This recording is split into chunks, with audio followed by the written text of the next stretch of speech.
পৃথিবী কোনটা বেশি ভোগ করলা? ভোগ করলা কোনটা?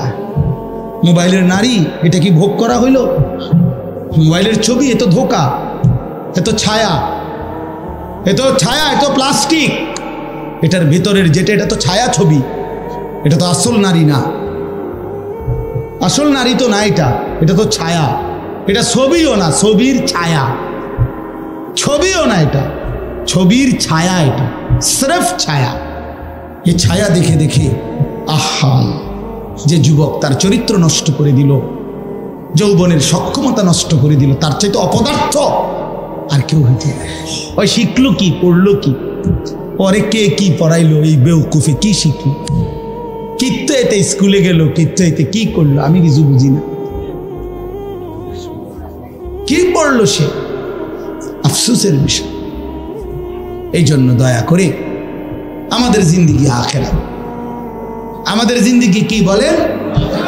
আল্লাহ বলে জীবনের কোনো অর্জন দিয়ে যদি বিনিময় চাও, জীবনের কোনো অর্জন কামাই রোজগারি দিয়ে যদি কোনো আশা করো, তো সেটা হবে শুধুই নেক আমল।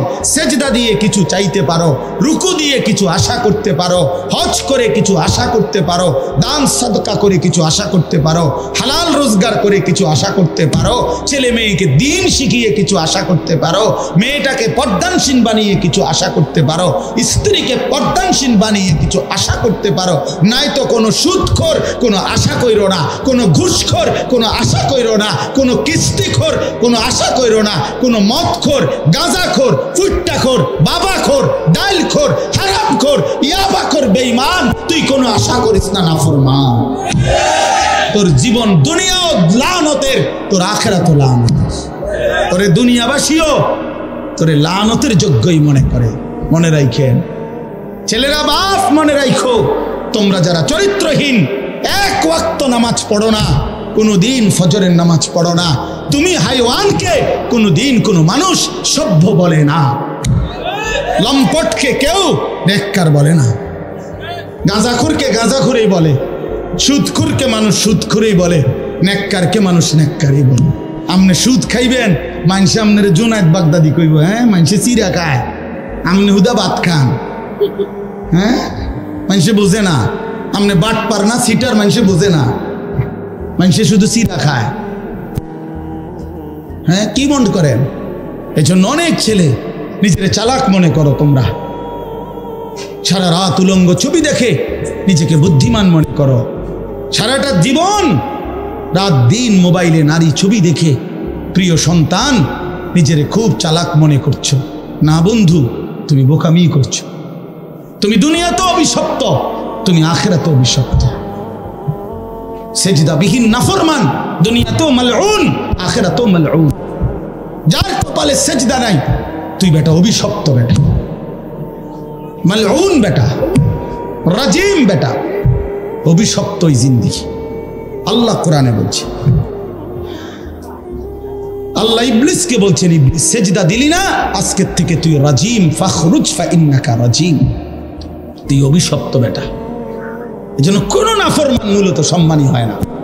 ক্ষমতা দেখাইলে, বাহাদুরি দেখাইলে, অহংকার দেখাইলে ক্ষণিকের জন্য কেউ সামনাসামনি হয়তো যে যে যে যে যে যে যে যে এরপরে পিছি দিয়ে বুড়ান। আমরা বহুত দেখছি, বহুত দেখছি পিছি দিয়ে, আরে তো বাটফাসিটারের কথা বাদ দিল খালাস। হ্যাঁ, ইমানদার সবসময় দামি, ইমানদার সম্পদশালী হলেও দামি, দার ফকির হলেও দামি, দামি। এজন্য ভাইয়া আমার বাপ, আমরা মুমিন, আমরা মুসলমান, আমরা মুসলমান, আমরা মুসলমান।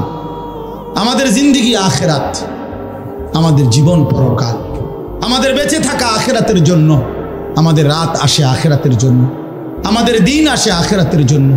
প্রতিটা ভোর হয় ফজরের নামাজের জন্য, প্রতিটা সন্ধ্যা হয় মাগরিবের নামাজের জন্য, প্রতিটা রাত্রি গভীর হয় তাহাজ্জুদের সিজদা দেওয়ার জন্য।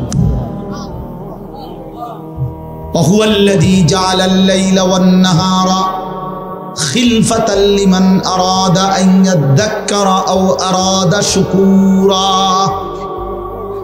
রব্বুল আলামিন বলেন আমি আল্লাহ রাত বানাই, দিন বানাই, পর্যায়ক্রমে ধারাবাহিকভাবে, একবার রাত একবার দিন, একবার রাত একবার দিন। কেন বানাই? আল্লাহ বলেন রাত আমি কেন বানাই, দিন আমি কেন বানাই? নিজেই আল্লাহ বলেন লিমান আরাদা আন ইয়াযাক্কারা, যারা যারা আমি আল্লাহর জিকির, আমার স্মরণ, আমার বন্দিগি, আমার গোলামি করতে চায় তাদের জন্যে। তাই কোনো বাটপার সিটারের জন্য রাত আসে না, কোনো নাফরমান পাপীর জন্য রাত আসে না। যুবক, তোমরা যারা সারা রাত নারী দেখো, ছবি দেখো, উলঙ্গ দৃশ্য দেখো, খোদার কসম নাফরমান, রাত তোর জন্য আসে নাই। তুই মালউন, অভিশপ্ত, তোর উর্ফে খোদার লানত পড়ছে, এই জন্য তোরে মালিক সেজদা থেকে বঞ্চিত করছে, তোরে মালিক সেজদা থেকে বঞ্চিত করছে। ভাত খাওয়াইছে, ভাত আল্লাহ জানোয়াররেও খাওয়ায়, খাবার তো কুত্তায়ও খায়, কুত্তায়ও খায় বেটা, পেশাব পায়খানা তো কুত্তায়ও করে, ঘুম তো কুত্তার চোখেও আছে, যৌন চাহিদা, লজ্জাস্থানের চাহিদা তো কুকুরও পূরণ করে, কুত্তারও তো বাচ্চা কাচ্চা হয়, হয় না? তো কইছে তো কি,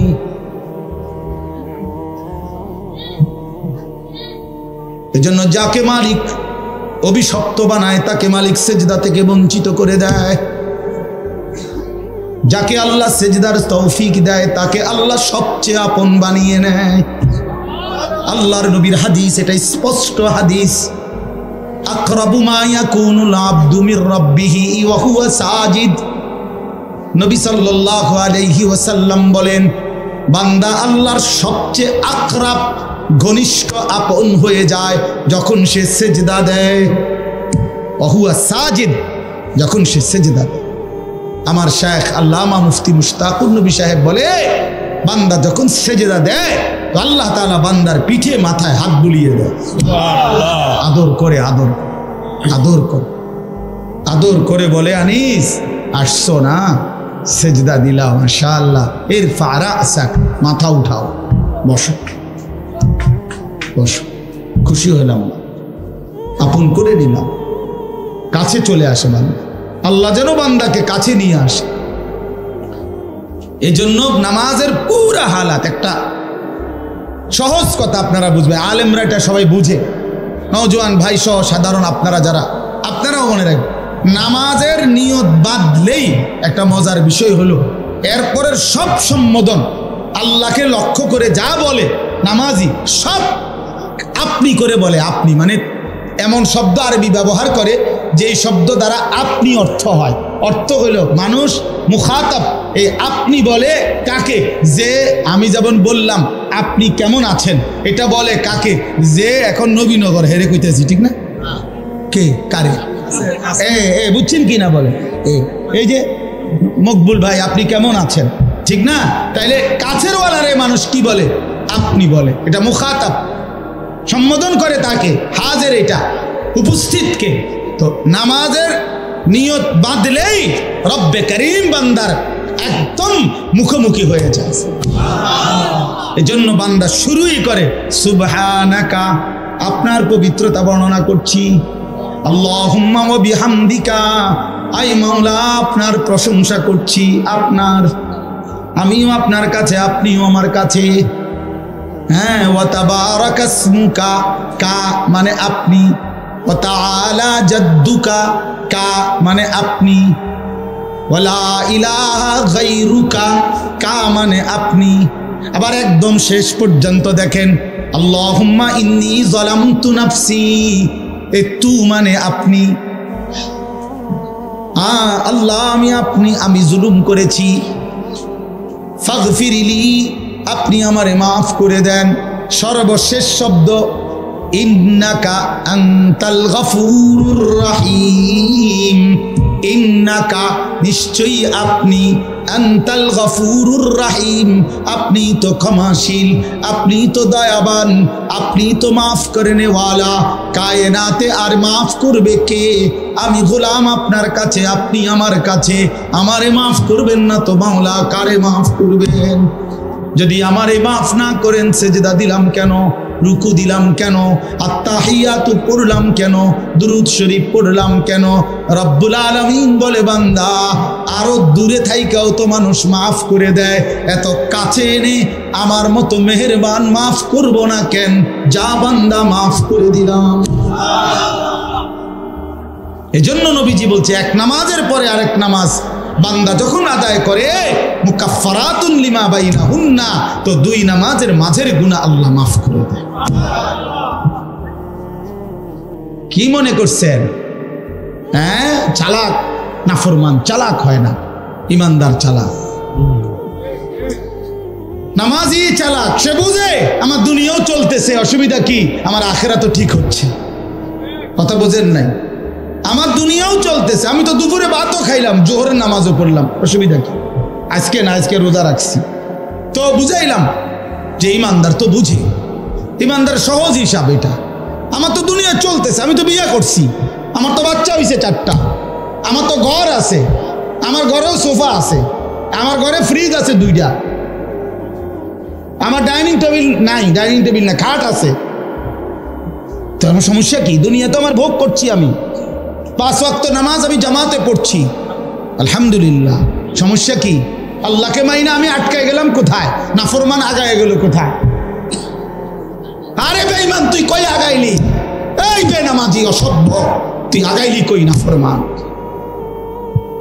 ঘৃণা ছাড়া লজ্জা ছাড়া আর কি জোগাড় করলি বাপ? তুমি কি আগাইলা? আজকে আমরা যারা 5 ওয়াক্ত নামাজ পড়ছি, আমগো এখন বাজে 10টা 2, আজকে যেই নাফরমান অসভ্য নির্লজ্জ বেহায়াগুলো একটা ওয়াক্ত নামাজ পড়ে নাই, ওই অসভ্যের এখন বাজে কয়টা? তো তুই কি আগাইলি বেটা বেঈমান? কোনানে আগাইলেন বলে এমন যদি হইতো তোর 12:30 বাজে, আমরা অন্য 10টা ফিরে রয়েছি। কিরে নাফরমান তুই কি আগাইলি বেটা? হ্যাঁ আমরা যে বৃহস্পতিবার, তোমার যে রবিবার, হ্যাঁ তো কিতা তুমি কি আগায় গেলা? পৃথিবী কোনটা বেশি ভোগ করলা? ভোগ করলা কোনটা? মোবাইলের নারী, এটা কি ভোগ করা হইল? মোবাইলের ছবি, এ তো ধোকা, এ তো ছায়া, এ তো ছায়া, এ তো প্লাস্টিক, এটার ভেতরের যেটা এটা তো ছায়া ছবি, এটা তো আসল নারী না, আসল নারী তো না, এটা তো ছায়া, এটা ছবিও না, ছবির ছায়া, ছবিও না, এটা ছবির ছায়া, এটা স্রেফ ছায়া। এই ছায়া দেখে দেখে আহা, যে যুবক তার চরিত্র নষ্ট করে দিল, যৌবনের সক্ষমতা নষ্ট করে দিল, তার চাইতে অপদার্থ আর কেউ হইতে। ওই শিখলো কি, পড়লো কি, পরে কে কি পড়াইলো, এই বেউকুফে কি শিখলো, কিত্তে এতে স্কুলে গেল, কিত্তে এতে কি করলো, আমি কিছু বুঝি না। কি পড়লো সে? আফসোসের বিষয়। এই জন্য দয়া করে আমাদের জিন্দিগি আখিরাত, আমাদের জিন্দিগি কি বলেন? আমাদের জীবন আখিরাত। আমরা মূলত আখিরাতের জন্য মুসলমান। প্রিয় বাপ, শক্ত কথা বলছি বাবা, নওজোয়ান ছেলে তোমাদেরকেও বলছি বাপ, কিন্তু বাস্তবতা হলো এই কথাই বুঝানো যে আমাদের জীবন আখিরাত। তুমি ধোঁকা খাইও না বাপ, শুনছি কথাটা, ধোঁকা খেও না বাপ, তুমি প্রতারিত হইও না, তুমি এই কাফের বেঈমান মুশরিক ইহুদি খ্রিস্টানদের জালে পড়ে নষ্ট হয়ে যায়। এটা ইন্টারনেট, এটা জাল, এটা তোমার মতো ইমানদার মুসলমানকে চরিত্রহীন বানাবার জাল। একদিন তোমার ফকির বানায়া, চরিত্রহীন বানায়া, তোমার শরীরের সক্ষমতা, কোমরের সক্ষমতা, লজ্জাস্থানের সক্ষমতা নষ্ট করে একদিন তোমারে ফতুর বানায়। একদিন তুমি নারী দেখতে দেখতে, ছবি দেখতে দেখতে দেখবা তোমার জীবনটাও শেষ, যৌবনটাও শেষ, আখিরাতটাও শেষ, আর কিছুই মিলবে না, আর কিছুই মিলবে না। শত শত যুবকের জীবন আমি জানি, হাজার হাজার যুবক। আমার জিন্দিগি তো ছেলেদের সাথে, আমার জীবনটাই তো ছেলেদের সাথে। আমি তো শুনি বাপ। অতএব নিজের আখলাক সুন্দর করো। আমরা আখিরাতের জন্য আমরা মুসলমান, আমাদেরকে আল্লাহ দয়া করে পছন্দ করে এক শ্রেষ্ঠতম নবী দিয়েছেন, এত বড় শ্রেষ্ঠতম রাসূল পেয়ে আহা যে পথ হারা হয়ে গেল, তার চাইতে বড় অভিশপ্ত আর কেউ হতে পারে। কুল কায়নাতের সর্বশ্রেষ্ঠ নবী আমার কপালে জুটলো, তোমার কপালে জুটলো, তবুও তুমি কেমনে পথ হারা হলো? এত বড় শ্রেষ্ঠ নবী তো আর কারো কপালে জুটে না। নবী সাল্লাল্লাহু আলাইহি ওয়াসাল্লামের চাইতে দামি আল্লাহর সৃষ্টিতে আর কে হইতে পারে?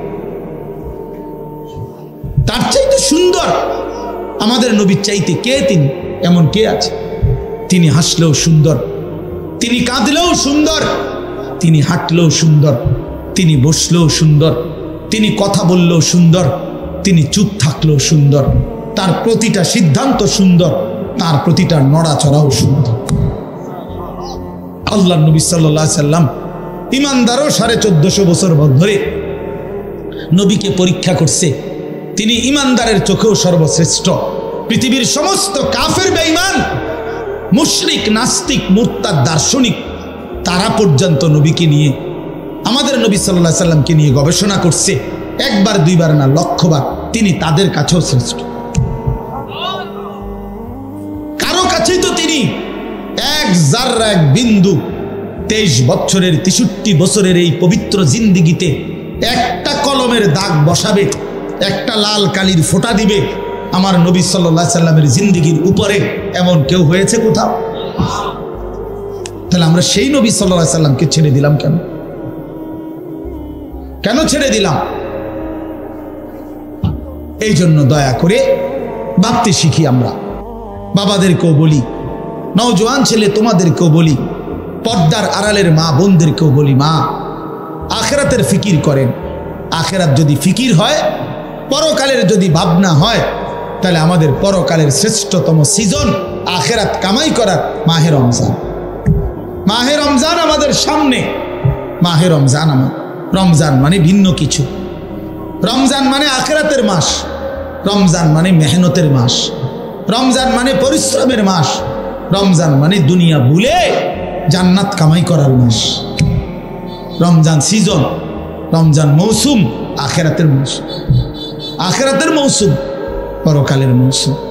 অতএব বাবা, এত বড় রমজানকে সামনে আল্লাহ যদি কারো হায়াতে দেয়, আল্লাহ যদি দয়া করে রমজান পর্যন্ত পৌঁছায়, সেই রমজানকে পেয়ে কেউ যদি নিজের জিন্দিগিটা গড়তে না পারে, তার উপরে আল্লাহর লানত ছাড়া আর কিচ্ছু, আর কিচ্ছু। এই জন্য হাদিসে আছে, আপনারা সবাই শুনেন, এটা রমজানের লাস্টের দিকে হুজুররা বয়ানে এটা বলে যে নবীজি সাল্লাল্লাহু আলাইহি সাল্লাম মিম্বরের মধ্যে উঠতে গিয়ে আমিন বলছে। তো নবীজি পরে ব্যাখ্যা দিছে, জিব্রাইল আইসা নবীজিকে বলছে, ইয়া রাসূলুল্লাহ, এত বড় শ্রেষ্ঠতম রমজান পেয়েও, এত দামি, এত ফজিলত পেয়েও যে তার নিজের আখিরাত গড়তে পারলো না, গুনাহ মাফ করাইতে পারলো না, তার উপরে আল্লাহর লানত, তার উপরে ফেরেশতাদের লানত। নবীজি তখন বলছেন আমিন, হ্যাঁ জিব্রাইল আমিও কবুল করলাম, অর্থাৎ আমি মুহাম্মদেরও লানত। এই জন্য রমজানে যে নাফরমানি করে, রমজানে সুদ খায়, ঘুষ খায়, রমজানে কিস্তি নেয়, রমজানে যেই মহিলা বেপর্দা বাজারে বাজারে ঘোরে, রমজানে যেই নাফরমান নামাজ পড়ে না, আল্লাহর জিকির তেলাওয়াত করে না, হালাল পথে চলে না, তোর উপরে আল্লাহর লানত, ফেরেশতার লানত, তোর নবীর লানত, তোর রাসূলের লানত। তোর মনে রাখো, এত লানত নিয়া জীবনে সুখ হবে না, আখিরাতেও সুখ হবে। এই জন্য দয়া করে ইনশাআল্লাহ মাহে রমজানকে কদর করুন। বলেন ইনশাআল্লাহ।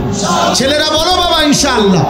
রমজানের জন্য প্রস্তুতি নাও, রমজানের জন্য, রমজানের জন্য। আল্লাহর নবী সাল্লাল্লাহু আলাইহি সাল্লাম কোমরের লুঙ্গি রমজানে হাদিসে আছে শক্ত করে বাঁধতেন ইবাদতের জন্য। মানুষ যখন ভারী কাজ করে, শক্ত কোনো কাজ করে, তখন কোমরে গামছা বা রশি টাইট করে বাঁধিয়ে লো, তাইলে শক্তি হয়, শক্তি সঞ্চার হয়।